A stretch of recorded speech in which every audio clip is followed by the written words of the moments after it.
And good afternoon, everybody. The date is January 23rd, 2022. It is a beautiful Sunday driving back on I-95 from Savannah, Georgia, heading back home to Brooklyn. First and foremost, before we move any further, please go to the subscribe button. Make sure you click subscribe and join the YouTube channel.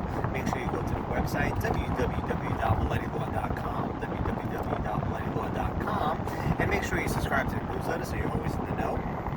The most up-to-speed, the most up-to-date stuff, updates, and all kinds of content that we produce that we produce for free for everybody to give you all a little taste of the legal world, offer advice whenever we can, provide videos of the dog, of the gym, certain life things that here, the most unusually motivated law firm in all of existence, with the world's most jacked attorney, runs. All right. So the point of this video is, just another one of these Miletti University Q&As.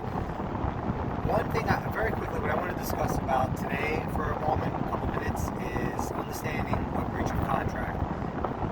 So, okay, let's understand the structure first, right? A contract is an agreement entered into between two private parties. The contract is what's known as private law. Though there are general principles that govern contracts, there are general principles that, basically provide the overarching framework for contracts. The fact of the matter is, contracts are private law, and private parties get to negotiate terms. There are certain things that you can and can't do in contracts. For instance, they can't be based on illegal conduct. Courts not going to enforce illegal conduct, but generally it's private law between parties, right? So here's the question. The question comes up in what happens when there's a breach of contract. So most people treat this breach of contract as if it's like just something that just, you breach and then automatically everything else falls through. And it's just, that's it. It just takes on a life of its own. It doesn't work like that.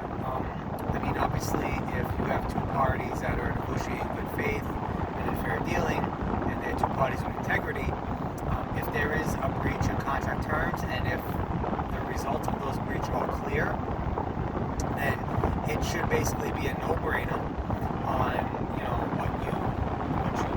what the results of that breach would be. So, for example, let's say you owe somebody a ton of money, right? Let's say you purchased a car from a dealership, and you owe that dealership money. You sign a contract. The contract says that if you don't pay, the dealership has a right to confiscate. They have a right to enter the premise to take the car back. And let's say you have the breach, the dealer, sees the car on the street, takes the car and goes away. So technically, you've agreed to give that dealer a right of entry. You've agreed to give that dealer the right to recoup security interest in the vehicle. And what they did is not exactly against the law. What they did is, within the law as specified in that contract. So that's essentially, contract is private law, and contracts, something needs to happen. When there's a breach, something needs to happen to effectuate that breach. So for the most part, breaches don't just effectuate themselves. A breach doesn't happen, and then everything in the contract ultimately falls out from underneath it. A lot of times there's a breach, you got to go to the court to get an injunction, get injunctive relief. You got to go to court to get declaratory relief, a declaration, declaratory action to determine and to state on the record that the contract's been breached. So, there needs to be work done, whether there's a breach or not. If you believe there is a breach, you still need to go to court, you need to file, you need to go ahead and, take steps in order to effectuate the breach. Maybe you need to file with the Secretary of State for whoever you're dealing with, file a UCC-1 or UCC, whatever the case is. Maybe something like that needs to be done. But they're generally, the whole purpose of this video is just to give you an understanding, give the viewer the understanding that just because a contract is breached doesn't mean all these things happen. Like, something has to happen, there has to be an affirmative action by somebody asserting the breach and looking to restore and retain and enhance their rights in accordance with the breach.